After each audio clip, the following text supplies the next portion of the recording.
कि मुअल्लक़म बैन सदैया, अपने माँ की दोनों पिस्तान से लटका हुआ होगा, अपनी माँ की पिस्तान से दूध चूस रहा होगा। और अल्लाह कहेगा, ऐ इस माँ की पिस्तान से दूध चूसने वाले बच्चे, क्या तेरी कोई शिकायत है? क्या तू कुछ बोलना चाहता है? क्या तुझे अपने रब से कुछ कहना है? अल्लाह उसको जबान देगा। वो छोटा सा बच्चा जो अपने माँ की पिस्तान से दूध चूस रहा होगा, अपनी जबान हटाएगा, अपना मुंह हटाएगा, यकूल, और अल्लाह से शिकायत करेगा, या रब्बी हाज़िही उम्मी क़दलतनी, अल्लाह ये मेरी माँ है जिसका दूध मैं पी रहा हूँ, जिसकी पिस्तान से मैं लटका हुआ हूँ। अल्लाह ये मेरी माँ है जिसने दुनिया में मुझे मार डाला था। अल्लाह ये मेरी माँ है जिसने दुनिया में मुझे कत्ल कर दिया था।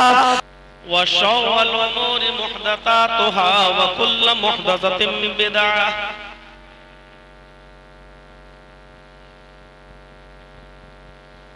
व कुल्लु बिदअतिन ज़लालह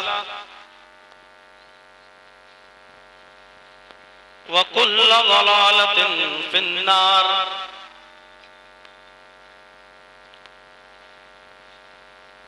अऊज़ु बिल्लाहि मिनश शैतानिर रजीम।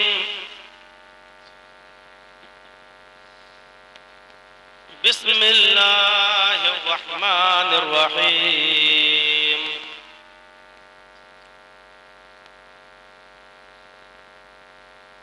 या अय्युहन नास इन्ना खलक़नाकुम मिन ज़करिन व उन्सा वजअलनाकुम शुऊबन व क़बाइल लितआरफू इन्ना अक्रमकुम इंदल्लाहि अत्क़ाकुम। रब्बि इश्रह ली सदरी व यस्सिर ली अमरी वहलुल उक़दतम मिन लिसानी यफ़क़हू क़ौली।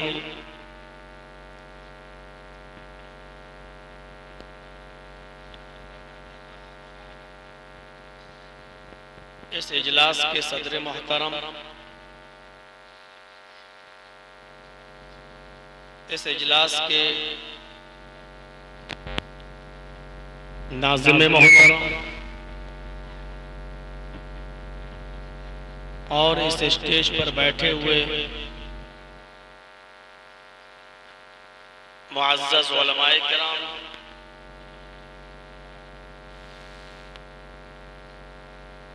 मुअज़्ज़ज़ सामाईन हज़रात, इस्लामी ख़वातीन माँ और बहनों, कौमों मिल्लत के लायक वर नौजवानों, अजीज बच्चों,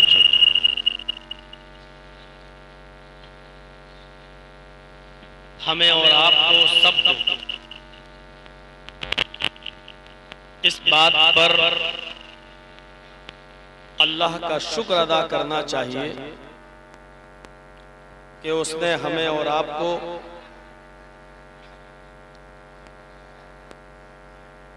इस्लाम जैसा मजहब अता फरमाया। कुरान जैसी मुक़द्दस किताब उसने हमें और आपको अता फरमाई। मुहम्मदुर रसूलुल्लाह सल्लल्लाहु अलैहि वसल्लम का उम्मती होने का शर्फ बख्शा।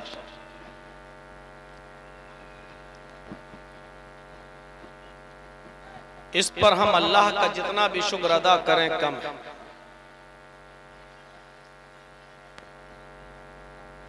इंसानियत कराह रही थी, उसको सुकून दिया इस्लाम ने। इंसानियत कराह रही थी, उसको सुकून दिया मुहम्मदुर रसूलुल्लाह सल्लल्लाहु अलैहि वसल्लम की तालीमात में।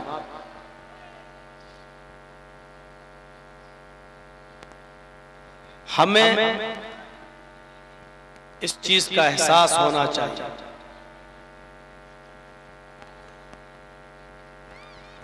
इस्लाम ने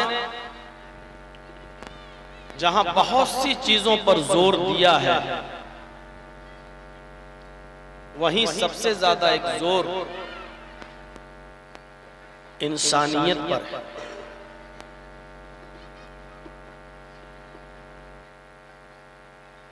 जो शख्स जितना ज्यादा इस्लाम का पैरोकार होगा वो उतना ही ज्यादा उसके अंदर इंसानियत भी पाई जाएगी। आज हमारे भारत का संविधान भी मजहब की बुनियाद पर नहीं है, इंसानियत की बुनियाद पर है। और दुनिया में हर मजहब के मानने वाले इंसानियत की बात करते हैं। कभी कभी टीवी डिबेट पर जब मुख्तलिफ पार्टियों के लोग सामने आते हैं और उनसे सवाल किया जाता है तो वो यही कहते हैं कि न हम हिंदू हैं न हम मुसलमान हैं, हम इंसान हैं। इसमें कोई शक नहीं, इंसानियत का दर्स दुनिया का हर मजहब देता है, लेकिन इंसानियत को सबसे आला मकाम अगर किसी मजहब ने दिया है तो वो है इस्लाम। अगर इस्लाम ना होता, अगर इस्लाम ना आया होता तो हमें इंसानियत मालूम ही नहीं होती। वरना यही इंसान पहले भी थे जो अपने घरों में बच्चों के पैदा होने पर सबसे पहले शराब के ड्रॉप, शराब के कतरे उनके हलक में डाला करते थे। यही इंसान पहले भी थे जो अपने घरों में पैदा होने वाली लड़कियों को 3-4 साल 6 साल पालने और पोसने के बाद किसी जंगल में ले जाकर अपनी उन्हीं बच्चियों को दफन कर दिया करते थे। ये इंसान पहले भी थे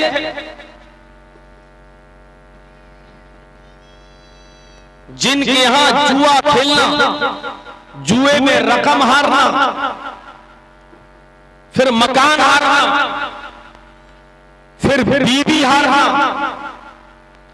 और आखिर में अपनी बेटी तक को जुए पे लगाकर उसको हार जाना, यह भी इंसानों का वतीरा।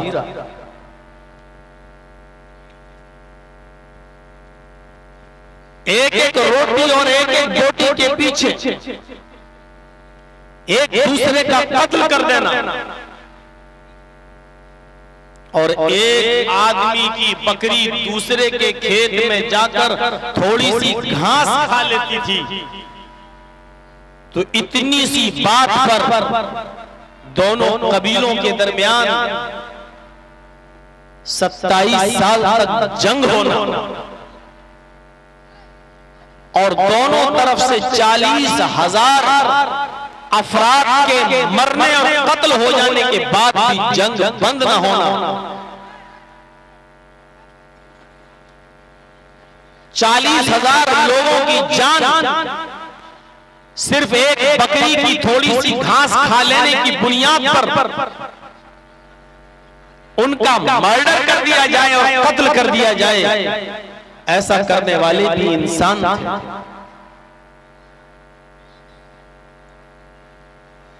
लेकिन उस इंसानियत में और आज की इंसानियत में जरा फर्क देखिए।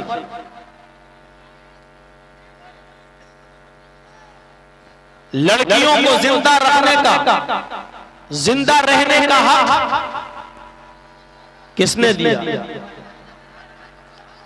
लड़कियों को वालिदैन की विरासत में हकदार किसने बनाया? मैं कुछ नहीं बोलूंगा, जिसको जो करना है करे, क्योंकि बिहार में और झारखंड में मैंने प्रोग्राम देना बंद कर दिया है। ये मुखिया मुजाहिद साहब के इतने फोन आए हमारे पास और हर तरीके का आश्वासन दिया, तब हम यहाँ आए हैं, वरना आते नहीं। आप देख लीजिएगा बिहार में और झारखंड में मेरा कोई प्रोग्राम मैं दे ही नहीं रहा हूँ, बंद कर दिए, मैंने सिरे से बंद कर दिए, क्योंकि 20 साल का मेरा तजर्बा है कि सुधरने वाली कौम नहीं है। मैंने बिल्कुल बंद कर दिया है।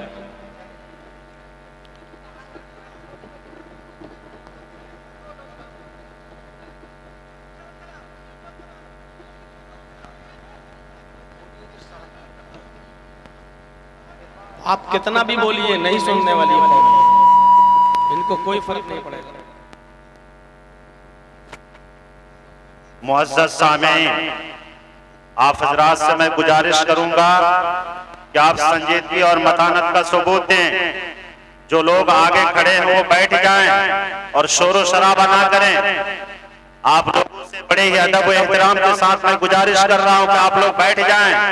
पीछे वालों को दिक्कत हो रही है और ये जो शोर शराबा कर रहे हैं, ये दीनी महफिल है, ये जलसा है, इसका भी ख्याल रखें।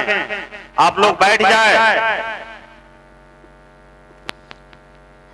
वो भी एक इंसानियत और आज की इंसानियत में फर्क देखिए। लड़कियों को वालिदैन की विरासत में हक किसने दिलाया? भाई की विरासत में बहन को हक किसने दिलाया? ये सब आप नजर डालिए। सबसे ज्यादा जोर इस्लाम ने दिया है। आइए कुरान करीम की इस आयत पर जरा एक सरसरी नजर दौड़ाएं। इसमें सिर्फ मुसलमानों की इज्जत की बात नहीं कर रहा अल्लाह तबारक व तआला, पूरी इंसानियत और पूरी बनी आदम की इज्जत और तकरीम की बात की जा रही है। वलक़द कर्रमना बनी आदम वहमलनाहुम फिल बर्रि वल बहर वरज़क़नाहुम मिनत तय्यिबात वफ़ज़्ज़लनाहुम अला कसीरिम मिम्मन ख़लक़ना तफ़ज़ीला।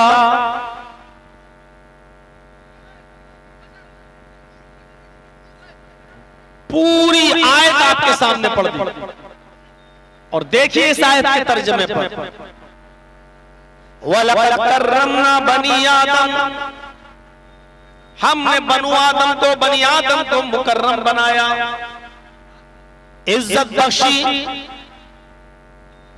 आदम के हर बेटे को अल्लाह रब्बुल आलमीन कह रहा है कि हमने इज्जत अता फरमाई। ये नहीं कह रहा है कि हमने मुसलमानों को इज्जत दी,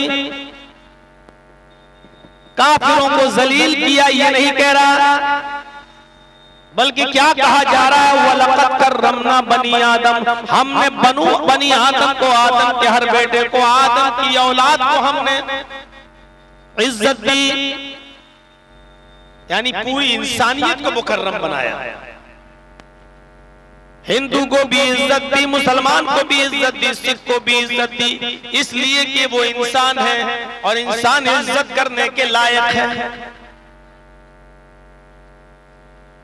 बिना किसी सबब के और बिना किसी बात के आप किसी गैर मुस्लिम को न तो गाली दे सकते हो, न मार सकते हो, न उसको उसके घर से निकाल सकते हो, न उसके अधिकार छीन सकते हो।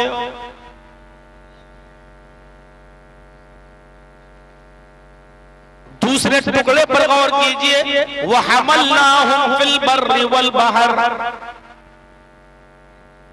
जमीन के ऊपर या समंदर के ऊपर जो सवारियां चलती हैं, समंदर में पानी के जहाज, बड़े बड़े शिप,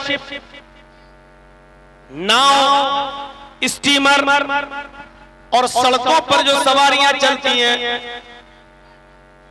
बसें हो, ट्रेनें हो, कारें हो,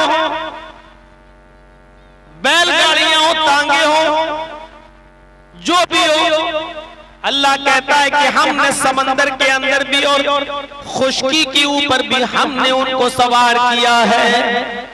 यानी ये सारी की सारी चीजें हमने बनी आदम के लिए बनाई है, किसी एक कौम के लिए नहीं। सिर्फ मुसलमान ही ट्रेन में चल सकता है? नहीं, गैर मुस्लिम भी चले। समंदर के जहाजों में सिर्फ मुसलमान ही सफर नहीं करता, गैर मुस्लिम भी सफर करता है।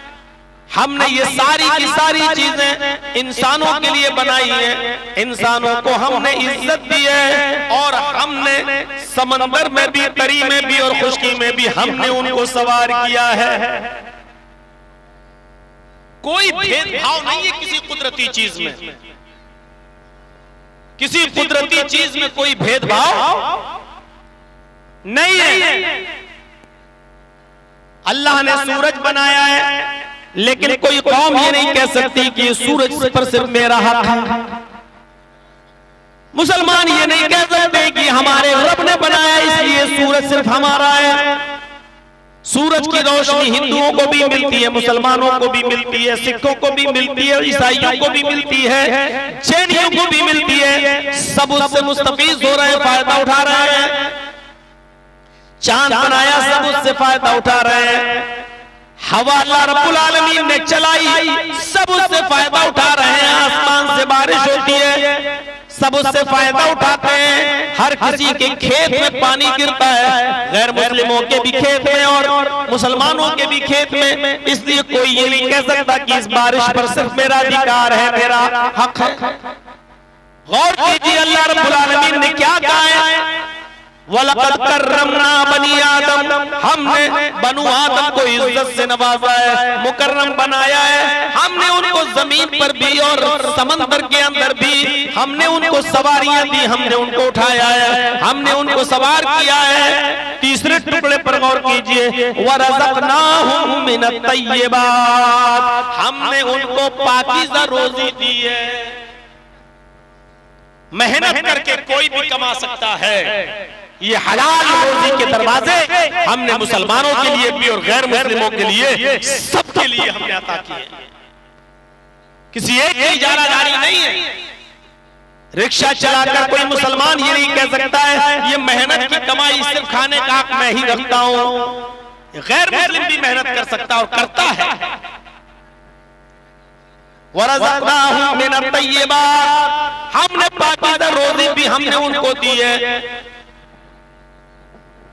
वफ़ज़्ज़लनाहुम अला कसीरिम मिम्मन खलक़ना तफ़ज़ीला, दुनिया में हमने जो मखलूक़ात पैदा किए, जो मखलूक हमने पैदा किए, उन तमाम मखलूक़ात में हमने इंसानों को हमने फजीलत अता फरमाई है। सिर्फ मुसलमानों को नहीं कहा, सबको कहा कि हमने और दूसरी तमाम मखलूकात पर हमने इंसान को फजीलत अता की है, श्रेष्ठता दिया है, एक मकाम दिया है, एक दर्जा दिया है। और दूसरी मखलूकात पर बनु आदम, आदम के बेटे, आदम की औलाद फजीलत। कुरान की इस आयत ने इंसानियत का ऐसा सबक दिया है हमें कि हम ये कह ही नहीं सकते कि ये सारी चीजें सिर्फ मुसलमानों के लिए, ना आप किसी से छीन सकते हैं। गैर मुस्लिम मेहनत करता है, उसका मकान अच्छा बन रहा है, आपको भी हक है कि आप उससे ज्यादा मेहनत करके उससे अच्छा मकान बनाइए। वो जितना कमाता है आप उससे ज्यादा कमाइए, ये हक तो है आपको। लेकिन किसी से कोई चीज छीनने का हक और पावर नहीं है। इज्जत अल्लाह ने सबको अता फरमाई है। जिस तरह हमें अपनी इज्जत प्यारी है, उनको भी अपनी इज्जत प्यारी है। जिस तरह हमें अपना घर मकान प्यारा है, उनको भी अपना घर मकान प्यारा है। इसलिए जज्बात का एहतराम करना चाहिए, किसी के जज्बात से नहीं खेलना चाहिए। कुरान आप पढ़ेंगे तो आपको पता चलेगा कि कुरान सारी दुनिया की इंसानियत को एक खानदान से जोड़ता है, एक खानदानी बताता है, आपस में रिश्ता जोड़ता है हमारा। अब इधर क्या हो गया?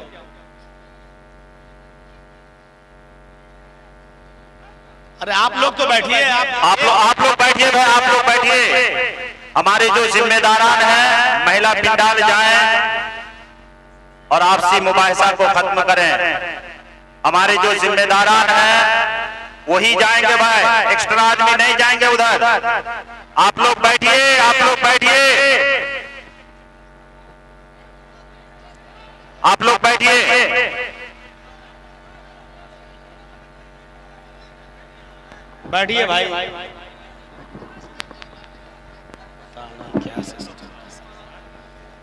पता नहीं आप लोगों को किसने बताया था कि लेडीज का इंतजाम इतना पास कर देना।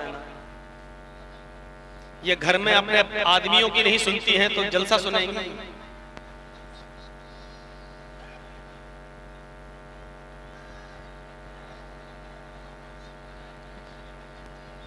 एक मौलाना साहब खुतबा मस्जिद में दे रहे थे, उनका खुतबा सुनकर एक आदमी बेचारा अपने घर गया और अपनी बीवी को गोद में उठा के नाचने लगा।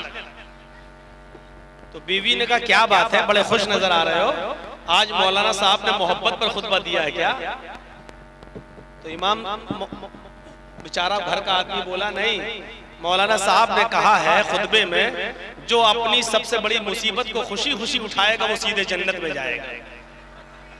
तो हम सबसे बड़ी मुसीबत को खुशी खुशी उठा रहे हैं ताकि जन्नत में चले जाए।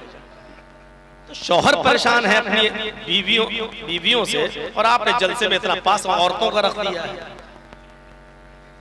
पूरे जलसे में अपनी चप्पल दिखा रही होंगी, साड़ी दिखा रही होंगी, चूड़ियां दिखा रही होंगी और दुकान बता रही होंगी हम कहां से खरीद के लाए। इनको जलसे में आपने इतना करीब कर दिया।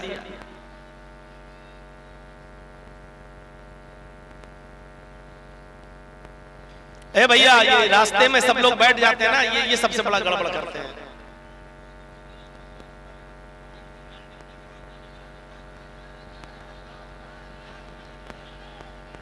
बैठ जाइए या जाइए, या तो बैठिए या जाइए यहां से। तो इंसानियत का एक सबक पढ़ाया है इस्लाम ने। कुरान की दूसरी आयत पेश करने जा रहा हूं आपके सामने। इस आयत को आप देखेंगे तो पता चलेगा कि पूरी दुनिया की इंसानियत को एक खानदान से जोड़ रहा है इस्लाम। या अय्युहन्नास इन्ना खलकनाकुम मिन ज़करिन व उन्सा व जअलनाकुम शुऊबन व क़बाइल लिताअरफू इन्ना अक्रमकुम इंदल्लाहि अत्क़ाकुम। इससे बड़ी इंसानियत कहां मिलेगी? दुनिया के सारे धर्म खाली हैं। वासुदेव कुटुंबकम कहने वाले बहुत मिलेंगे, सारी दुनिया एक खानदान की तरह है। लेकिन देख लीजिए यूपी के चुनाव में और यूपी के इलेक्शन में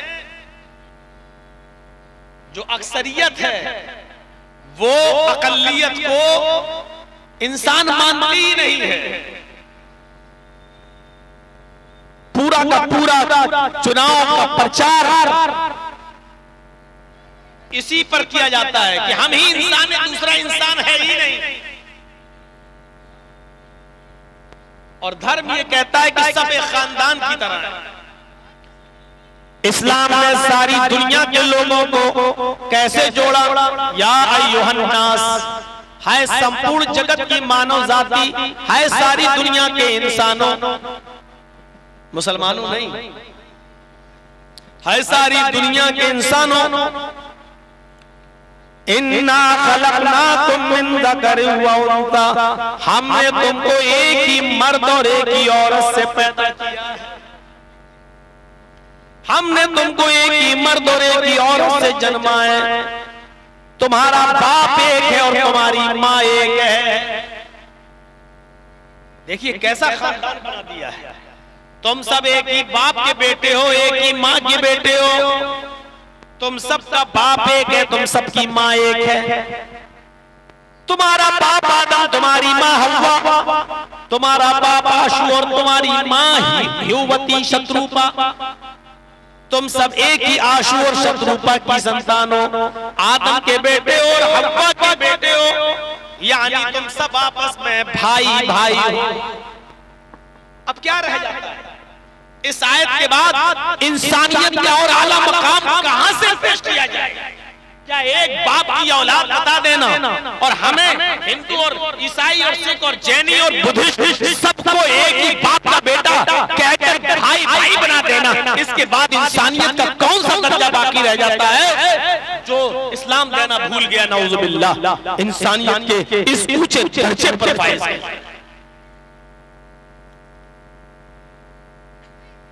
पढ़िए पूरा कुरान और पढ़िए मोहम्मद रसूलुल्लाह सल्लल्लाहु अलैहि वसल्लम की तालीमात, तो आप देखेंगे उसमें इंसानियत के लिए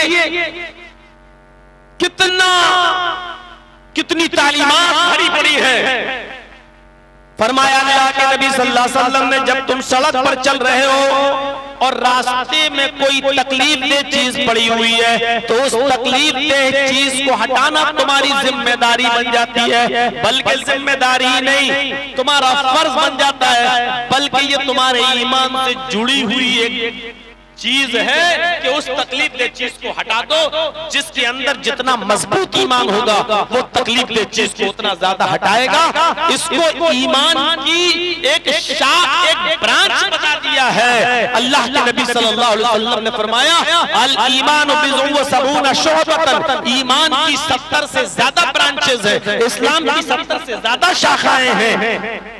अफजलुहा क़ौलु ला इलाहा इल्लल्लाह, इस्लाम की सबसे अफजल शाख और ब्रांच क्या है? ला इलाहा इल्लल्लाह का इकरार, अल्लाह के अलावा कोई माबूद नहीं, इस बात का इकरार। व अदनाहा, और ईमान की सबसे अदना, सबसे नीची जो शाख है लेकिन वो भी ईमान का एक हिस्सा है, वो क्या है? इमाततुल अज़ान तरीक़, रास्ते में कांटा पड़ा है, ये मत देखो यहाँ से हिंदू गुजरेगा चुभे चुभने दो, कोई पत्थर पड़ा है हिंदू टकराएगा गिरने दो, यहाँ तो मुसलमान की बस्ती नहीं है, हिंदू का सर फूटेगा फूटने दो, जैनी का फूटेगा फूटने दो, सिख का फूटेगा फूटने दो, मेरे बाप का क्या जा रहा है? अगर इस बस्ती में मुसलमान रहते तो हम हटा देते कि किसी मुसलमान को तकलीफ न पहुंचे। इस्लाम क्या कह रहा है? मोहम्मद रसूलुल्लाह क्या फरमा रहे हैं? आपने फरमाया नहीं, तो मैं उस पत्थर को वहां से हटाना पड़ेगा, चाहे हिंदू गुजर रहा हो या मुसलमान, सिख गुजर रहा हो या ईसाई, जैनी गुजर रहा हो या बुद्धिस्ट, ये इंसानियत तुम्हारे अंदर होना चाहिए, ये ईमान का एक हिस्सा है। उस तकलीफ दे चीज को, केले के छिलके को, कांटे को, पत्थर को या और कोई चीज वहां पड़ी हुई है जिससे इंसान को तकलीफ पहुंच सकती है, उसको हटा देना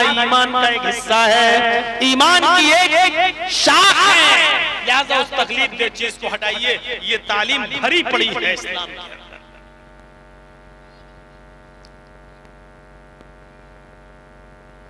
आपकी बस्ती में कोई कुआं है जिसमें खारा पानी है, आप कोई मीठे पानी का कुआं खुदवा दें या खरीद कर आप उसको वक्फ कर दें, उससे हिंदू भी पानी पिए, मुसलमान भी, जैन भी, सिख भी, ईसाई भी।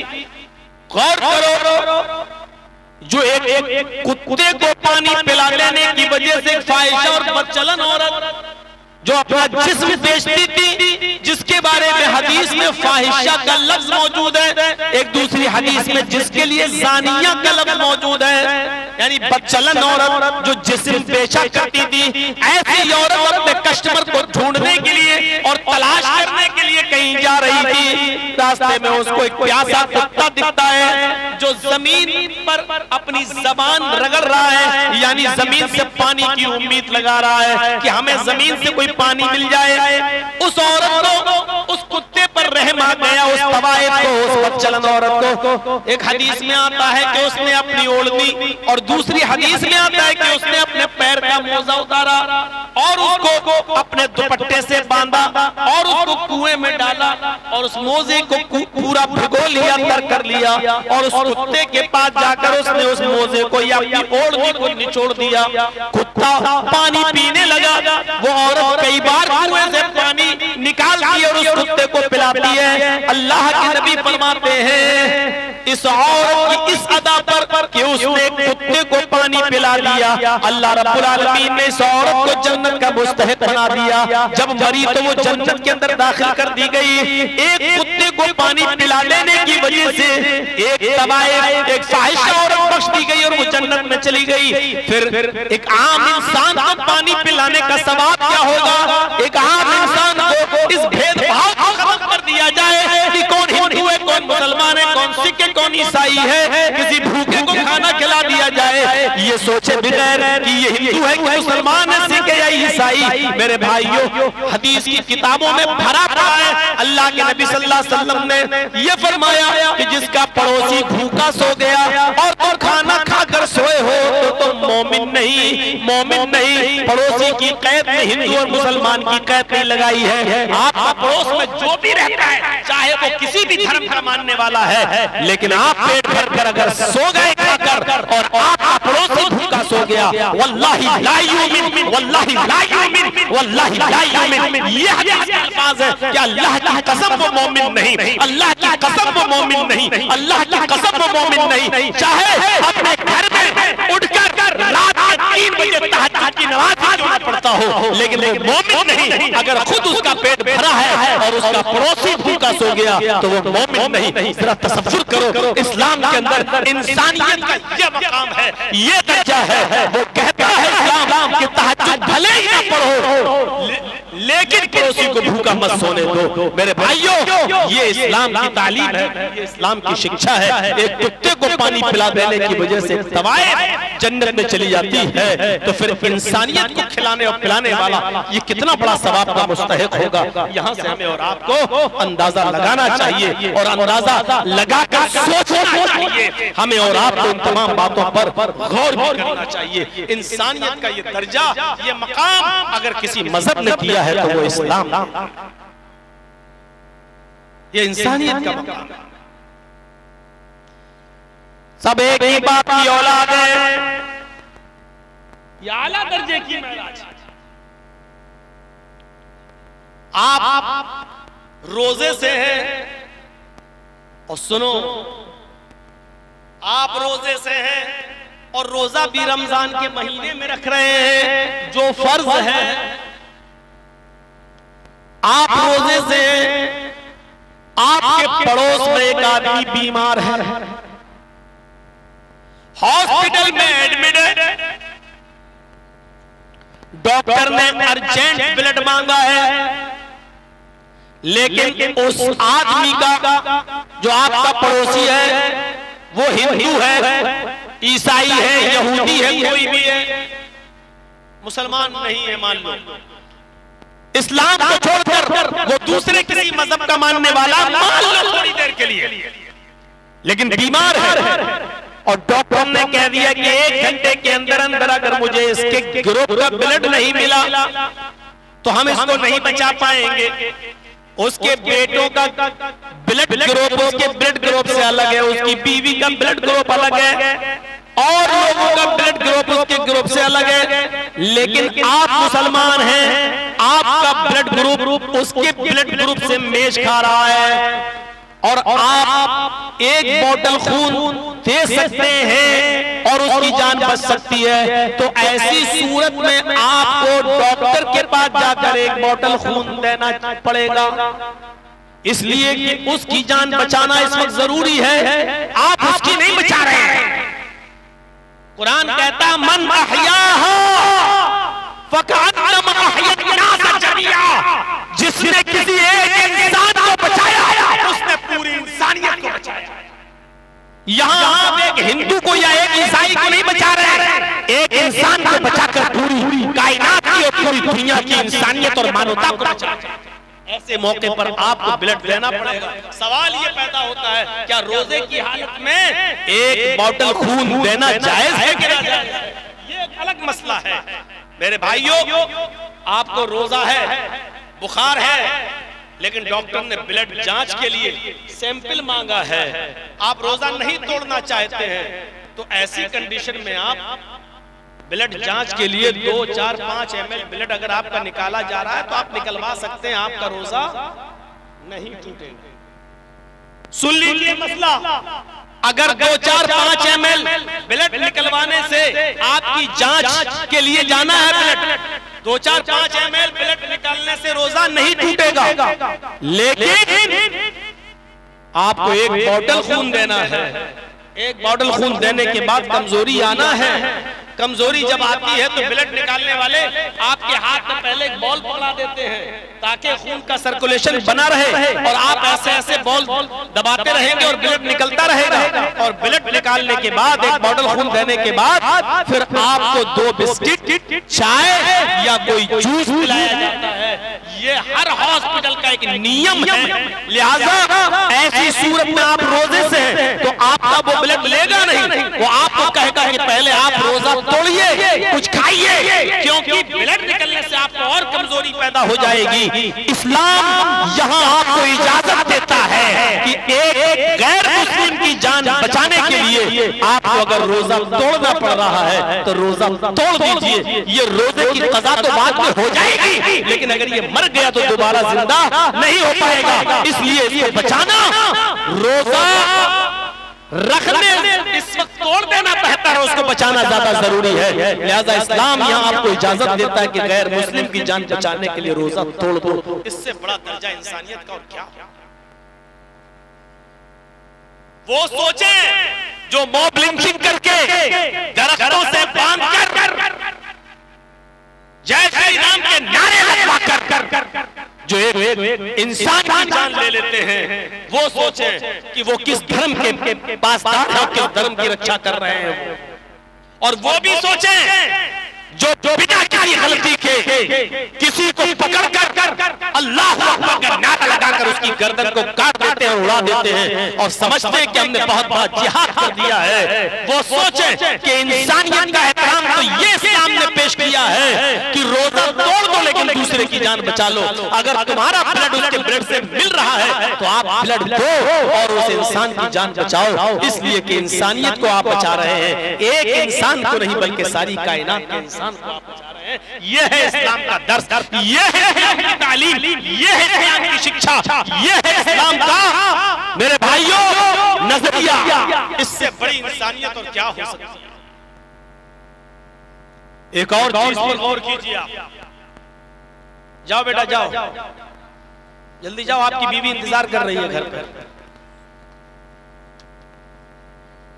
पहले बैठ जाएंगे फिर भागेंगे, किसी तरह थोड़ा सुकून होता है। तो ये एक और नजरिए से सोचिए, इस्लाम ने इंसानियत देखिए, इंसानियत इस्लाम ने इतनी फाउंडेशन लगा दी है कि कोई भी शख्स जब किसी औरत से शादी करे तो किसी भी कीमत पर किसी दूसरे के बच्चे को ही अपना नाम न दे। इस पर इतनी फाउंडेशन लगा दी है कि आप गौर कीजिए, अगर किसी वजह से आप अपनी बीवी को तलाक देते हैं और तीसरी तलाक जब दी जाती है तो तीसरी तलाक जब आप देंगे उसके बाद औरत की इद्दत शुरू हो जाएगी। उसके बाद जैसी तीसरी तलाक दी वहीं से इद्दत शुरू। अब 3 महीने तक वो दूसरी शादी नहीं कर सकती है जब तक कि वो इद्दत पूरी न कर ले। गौर से सुनिएगा, इसको सुनेंगे तभी बात समझ में आएगी। 3 महीने तक उसको क्यों रोका गया? क्योंकि 3 महीने में हो सकता है कि जो आदमी तलाक दे रहा हो उसका कोई बच्चा इस औरत के पेट में हो। ऐसा ना हो कि तलाक के फौरन बाद शादी की अगर इजाजत दे दी जाए तो कहीं ऐसा ना हो कि दूसरे का बच्चा ये अपने पेट में रखे और किसी दूसरे मर्द से शादी कर ले और दूसरा मर्द इस बच्चे को अपना नाम दे दे, हालांकि उसका बच्चा नहीं है। इसलिए 3 महीने का हुक्म दिया है कि वो इद्दत गुजारेगी। अगर किसी का शौहर मर गया तो औरत इद्दत गुजारेगी कितने दिन? 4 महीने 10 दिन। अगर किसी औरत का शौहर मगरिब से पहले इंतकाल किया है, मगरिब की अजान से पहले इंतकाल किया तो वो दिन इद्दत में शामिल किया जाएगा, 1 दिन माना जाएगा। मान लीजिए आपके यहाँ 6 बजे मगरिब की अजान हो रही है और 5 बजे किसी का शौहर इंतकाल किया है तो 5 बजे इंतकाल करने के बाद भी उसका पहला दिन माना जाएगा, क्योंकि अभी तारीख वही है। मगरिब के बाद तारीख चेंज होगी, मगरिब से पहले नहीं, वो पहला दिन माना जाएगा। यही अकीके में भी यही देखा जाएगा। 7वें दिन जो बच्चे का अकीका किया जाता है यहीं से देखा जाएगा। मान लीजिए आपका बच्चा जुमे के दिन मगरिब से पहले पैदा हुआ है तो जुमे का दिन पहला दिन माना जाएगा। जुमा, शनिचर, इतवार, सोम, मंगल, बुध, जुमरात। अब अकीका कब होगा? जुमरात को। और अगर जुमे के दिन मगरिब के बाद बच्चा पैदा हुआ है, मगरिब के बाद, तो जुमे का दिन नहीं जोड़ा जाएगा, फिर शनिचर का दिन जोड़ा जाएगा। पहला दिन शनिचर, इतवार, सोमवार, मंगल, बुध, जुमरात, जुमा। अब अकीका कब होगा? जुमे के दिन होगा। इस बात को याद रखिएगा। और 7वां दिन कब पड़ेगा? जुमे का दिन। अगर जुमे को मगरिब के बाद बच्चा पैदा होता है तो अरबी में महीने की शुरुआत मगरिब के बाद से होती है। हम लोग चांद कब देखते हैं? मगरिब की अजान हो जाती है, नमाज के बाद देखते हैं। जब चांद हो गया तो वहीं से महीना शुरू, वहीं से तारीख शुरू, वहीं से 1 तारीख हो गई और वो दूसरे दिन मगरिब तक 1 तारीख रहेगी। जो शबे कदर में आप रात जागते हैं तो कब जागते हैं? 20वां रोजा होता है, मगरिब के बाद 21वीं रात शुरू हो जाती है। आप 21वीं, 23वीं, 25वीं जो रात जागते हैं वो इसी हिसाब से जागते हैं। तो मेरे भाइयों, औरत अगर 5 बजे उसका शौहर खत्म हुआ है तो वो पहला दिन माना जाएगा औरत का, 1 दिन। इसके बाद 4 महीने और 10 दिन। ये 4 महीने 10 दिन औरत की इद्दत के दिन क्यों शुमार किए गए आपको मालूम है? ताकि मरे हुए आदमी का हमल इस औरत के पेट में न हो सकता है कि वो छिपा रही हो, हमल पेट में न हो। 4 महीने 10 दिन की मुद्दत बहुत हो गई है। अगर उसके पेट में बच्चा होगा तो 4 महीने में इस औरत का पेट थोड़ा बहुत बाहर निकल आएगा, जिससे पता चल सकता है कि इसके पेट में फला आदमी का बच्चा है। अगर है तो जब तक बच्चा पैदा नहीं हो जाता तब तक उसकी इज्जत रहेगी, और अगर नहीं है तो 4 महीने 10 दिन के बाद ये औरत कहीं दूसरा निकाह करना चाहे तो कर सकती है, ताकि किसी दूसरे आदमी का, इस मरे हुए आदमी का बच्चा किसी दूसरे आदमी का नाम ना पा जाए। ये इस्लाम ने बाउंडेशन लगा दी है। बाउंडेशन बहुत सख्ती है इस मामले में। इस मामले में हाँ, खुला का मामला थोड़ा सा अलग है। एक चीज होती है मर्द तलाक देना नहीं चाहता, औरत तलाक लेने पर मुसिर है, नहीं हमें तलाक चाहिए, हमें नहीं रहना है तेरे पास। मान लीजिए बहुत सा शराबी जुआरी आदमी है, औरत नहीं रहना चाहती है और आदमी उसको तलाक नहीं देना चाहता, नहीं हम नहीं देंगे, हम नहीं देंगे। ऐसी सूरत में औरत खुला लेती है। खुला ये होता है कि काजी को बिठाएगी या 4-5 आदमी को बिठाएगी और कहेगी कि मुझे इसके साथ नहीं रहना है, आप लोग बुला रहिए, मैं खुला ले रही हूँ, ये तलाक नहीं दे रहा है। लिहाजा वो काजी निकाह फिस्क कर देगा और वो औरत अब आजाद हो गई। आदमी चाहे तलाक दे या न दे, औरत खुला ले ली है, अब ये आजाद हो चुकी है, लेकिन इसके बावजूद उसको तक रुकना पड़ेगा। वो दूसरी शादी नहीं कर सकती है जब तक कि उसको एक पीरियड नहीं आ जाता है।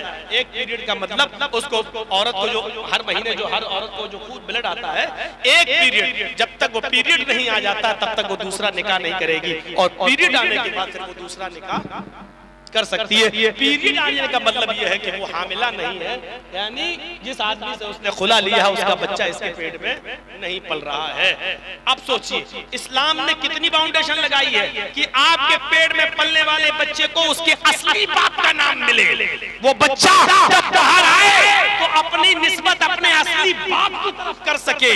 कितनी हिफाजत की है इस्लाम ने नस्ल की, और नस्ल को पाकीज़ा बनाने की कितनी हिफाजत की है। लेकिन इसके बावजूद इस्लाम ये भी कहता है अगर खुदा न खास्ता किसी औरत के पेट में हराम औलाद पल रही है, जिना की पैदावार है, और उसने इकरार भी कर लिया है कि हराम औलाद है, वो कह भी रही है कि फला आदमी से मेरा साथ संबंध बन चुका था और उसका हमल मेरे पेट में है, तो इस्लाम इंसानियत का वो दर्स देता है कि हराम औलाद होने के बावजूद अगर किसी औरत के पेट में पल रही है तो पेट में बच्चे को मारा नहीं जा सकता है। अगर इस्लामी कानून नहीं है और जिनाकार की सजा पत्थरों से मार मार के मार डालना है, लेकिन अगर वहां ये पता चल जाए कि इस औरत के पेट में बच्चा है, अगरचे नाजायज है, अगरचे हराम है, तो इस्लामी मुल्क भी उस औरत को सजा नहीं दे सकता जब तक कि बच्चा पैदा न हो जाए, क्योंकि गलती उसकी माँ की है, उस बच्चे की नहीं जो पेट में पल रहा है। गौर कीजिए, इस्लाम हराम औलाद को भी मारने की इजाजत नहीं देता है। जो औरतें अपने पेट में हलाल बच्चों को गिरा देती है, उनको अपने बारे में सोचना चाहिए। कल कयामत के दिन ये बच्चा जिसको तुमने गिराया है अपने पेट से, कयामत के दिन ये बच्चा अपने माँ की पिस्तान और अपने माँ की छातियों से लटका हुआ आएगा। जा यौमल क़यामती व मुअल्लक़ुम बैन सदिय्हा, वो बच्चा कयामत के दिन इस हाल में आएगा कि मुअल्लक़ुम बैन सदिय्हा, अपने माँ की दोनों पिस्तान से लटका हुआ होगा, अपनी माँ की पिस्तान से दूध चूस रहा होगा। और अल्लाह कहेगा, आए इस माँ की पिस्तान से दूध चूसने वाले बच्चे, क्या तेरी कोई शिकायत है? क्या तू कुछ बोलना चाहता है? क्या तुझे अपने रब से कुछ कहना है? अल्लाह उसको ज़बान देगा। वो छोटा सा बच्चा जो अपने माँ की पिस्तान से दूध चूस रहा होगा, अपनी ज़बान हटाएगा, अपना मुंह हटाएगा, यक़ूल, और अल्लाह से शिकायत करेगा, या रब्बी हाज़िही उम्मी क़दलतनी, अल्लाह ये मेरी माँ है जिसका दूध मैं पी रहा हूँ, जिसकी पिस्तान से मैं लटका हुआ हूँ। अल्लाह ये मेरी माँ है जिसने दुनिया में मुझे मार डाला था। अल्लाह ये मेरी माँ है जिसने दुनिया में मुझे कत्ल कर दिया था।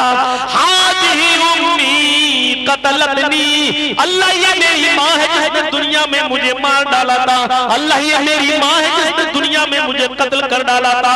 हाय अल्लाह, ये दुनिया में मेरी न हुई, तू इसका मत हो, इसको भी तू जहन्नम में फेंक दे। अल्लाह रब्बुल आलमीन फिर उस औरत को जिसने दुनिया में अपने बच्चे को मर्डर किया बिना किसी गलती के, बिना किसी परेशानी के, उसने ये सोच कर कि 3 लड़कियां पहले से, चौथा भी मेरी लड़की है, अल्ट्रासाउंड में चेक कराने के बाद पता चला लड़की है, नहीं हमें नहीं चाहिए, और अबॉर्शन करा दिया, गिरा दिया। क़यामत के दिन इस औरत को जहन्नम में फेंक दिया जाएगा और वो बच्चा अपनी माँ को खुद जहन्नम में ले जाने का सबब बनेगा कि नहीं अल्लाह, इसने दुनिया में मुझे मार डाला था। इस्लाम तो हराम और नाजायज औलाद भी गिराने की इजाजत नहीं देता है। ये इंसानियत का एहतराम, इंसानियत का एहतराम।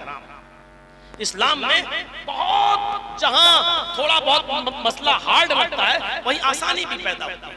मान लीजिए रमजान का महीना और 20 रोजे गुजर चुके हैं।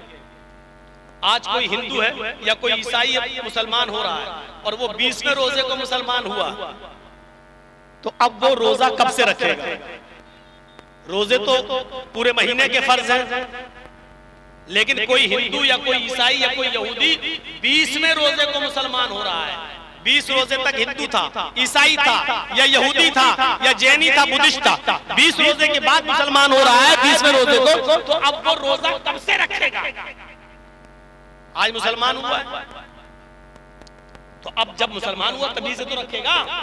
अब सवाल ये पैदा होता है कि वो 20 रोजे जो इसके छूटे हैं वो पूरे करेगा या नहीं करेगा? तो साफ मसला है कि नहीं करेगा। क्यों नहीं करेगा?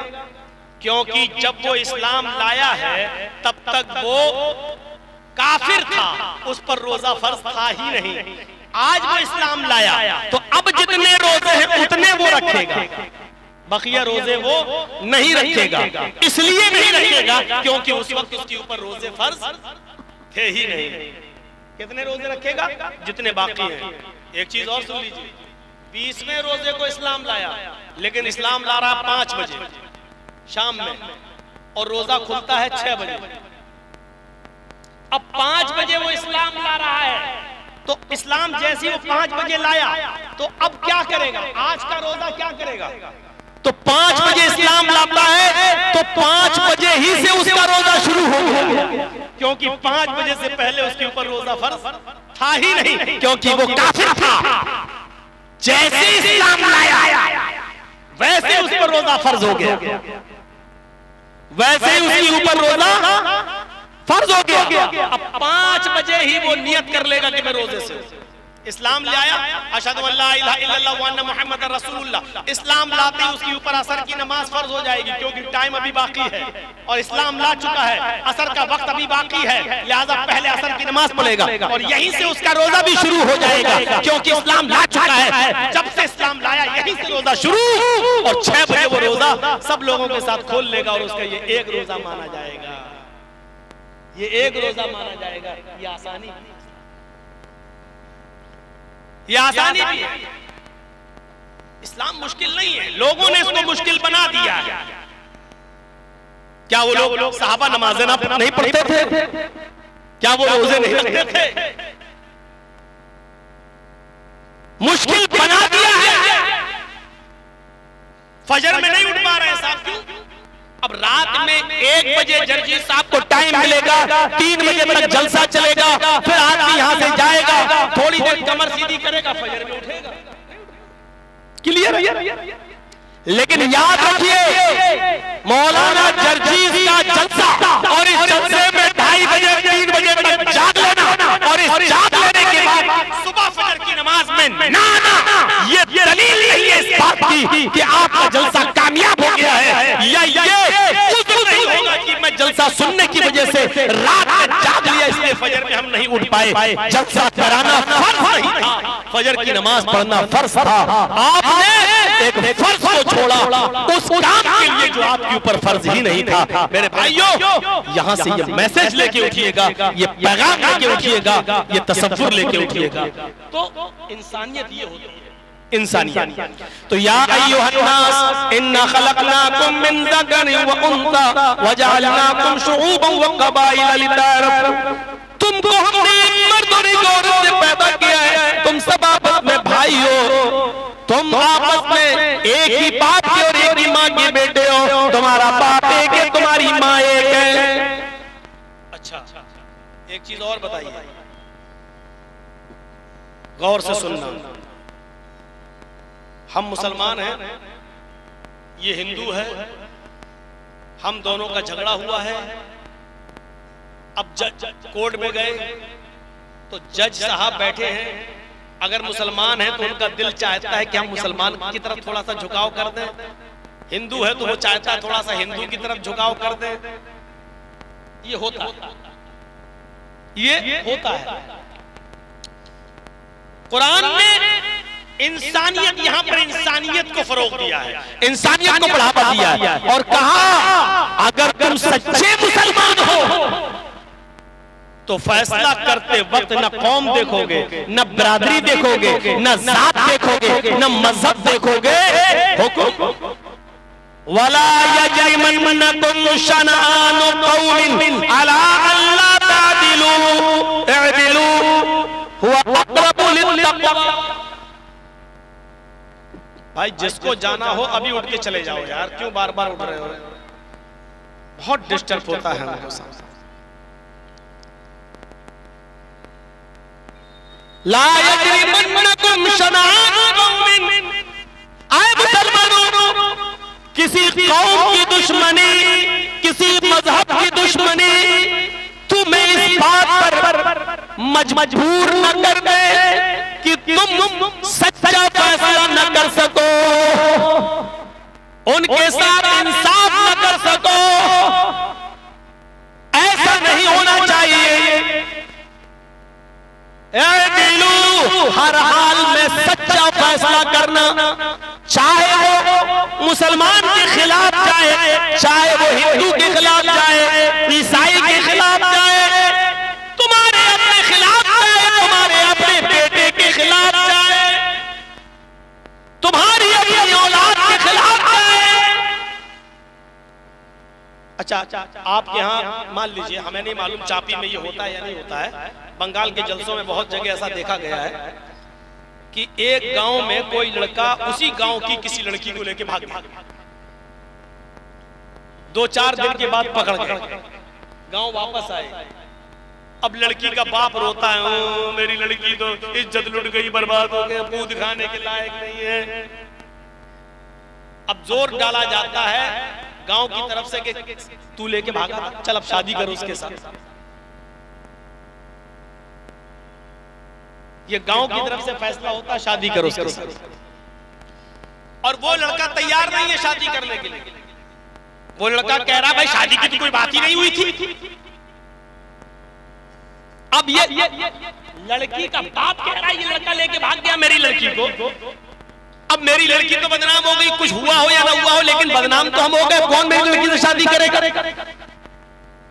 लड़के का बाप ये कह रहा भाई दोनों बातें करते थे, मोबाइल पे लगे रहते थे रात रात भर, हम क्या करें? लड़का कह रहा हम शादी क्यों करें? शादी की कोई बात ही नहीं हुई है इससे हमारी। ठीक है, हम भगा के ले गए तो तुम्हारे घर गोली घुस के ले गए थे हम। फोन पे बात हुई, फला जगह तुम आ जाओ, हम भी फला जगह चल रहे हैं, मोटरसाइकिल लेके आ जाएंगे। हम वहां मौजूद थे, ये आ गए, हम लेके भाग गए। अब गांव में जो सरपंच होते, मुखिया लोग, सुनो, अगर यहां पर भी ऐसा होता है तो सुन ले इस गांव का मुखिया और सरदार, कयामत के दिन तुम्हें भी गवाही देना पड़ेगी और अल्लाह के सामने तुम्हें भी जवाब देना पड़ेगा। अब क्या होता है, अच्छा ठीक है तू शादी नहीं करेगा, नहीं, अब उस लड़की का तो इज्जत खराब हो गई, हाँ तो क्या हुआ, चल 5 लाख रुपए जुर्माना देगा लड़का वाला लड़की को। तेरे बाप का फैसला है? गांव के मुखिया, सरकार या पंचायत में जो लोग बैठ कर फैसला करते हैं, ये सब कुरान और हदीस के खिलाफ फैसला कर रहे हैं। दुनिया में 5 लाख 4 लाख रुपए दिलवा सकते हो, लेकिन कयामत के दिन अपने आप को बचा नहीं सकते हो इस फैसले से। सवाल यह पैदा हुआ है कि लड़का भागा तो लड़की भी तो भागी, फिर जुर्माना सिर्फ लड़के पर क्यों आयद हो रहा है?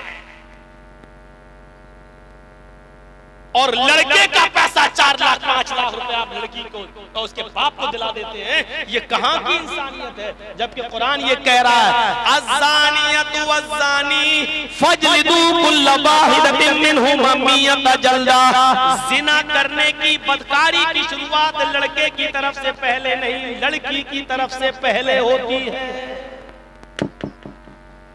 भागने और भगाने की शुरुआत लड़के की तरफ से नहीं, लड़की की तरफ से पहले होती है। ये सुई है, ये धागा है, जर्जी साहब सुई में धागा डाल रहे हैं, लेकिन सुई को हम ऐसे हटा देते हैं, धागा जा ही नहीं सकता है। जब सुई अपनी जगह पर खड़ी है, टस से मस नहीं हो रही है, तब धागा उस सुई के अंदर चला जाएगा। ये साफ सरी दलील है, अगर लड़की अपने आप को बचाए तो लड़का कभी उसके साथ जिना कर ही नहीं सकता। मौलवी जर्जीस की बात इंडियन कानून के खिलाफ है, लेकिन कुरान और हदीस की रोशनी में है। जिना की शुरुआत अगर लड़की भागने के लिए तैयारी न हो तो लड़का भगा ही नहीं सकता है, लड़की भागती नहीं।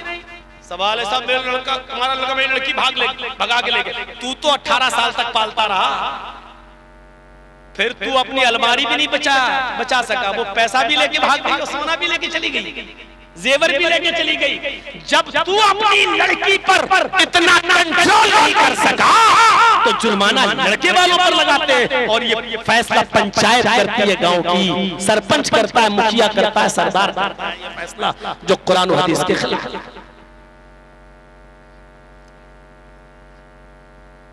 शादी हो सकती है या नहीं वो एक अलग मसला है, वो अलग जाने दीजिए। सवाल ये है क्या जुर्माना लड़के के ऊपर आयद होगा, जबकि भागने में दोनों ने बराबर की भागीदारी ली है। कोई लड़का जबरदस्ती घर में घुसकर लेकर तो नहीं गया था, आपकी लड़की भी घर से निकली, लड़का भी निकला, दोनों निकले, एक हफ्ता गायब रहे, फिर आए, वो एक अलग मसला है। लिहाजा जुर्माना आयद होना चाहिए तो दोनों पर होना चाहिए, कोड़े पड़ना चाहिए तो दोनों पे पड़ना चाहिए, संसार होना चाहिए तो दोनों को होना चाहिए, अगर सजा मिलनी चाहिए तो दोनों को बराबर मिलनी चाहिए।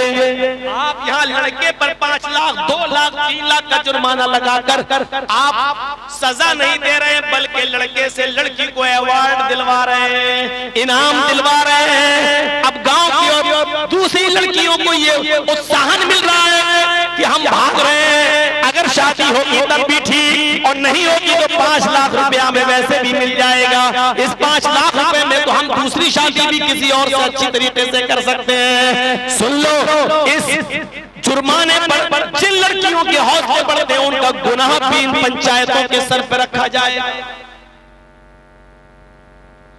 वला यजरिमन्नकुम शनान कौमिन अला अल्ला तादिलू, किसी कौम की दुश्मनी तुम्हें इस बात पर मजबूर न कर दे कि तुम अदल न करो, फैसला न करो, ऐसा नहीं होना चाहिए।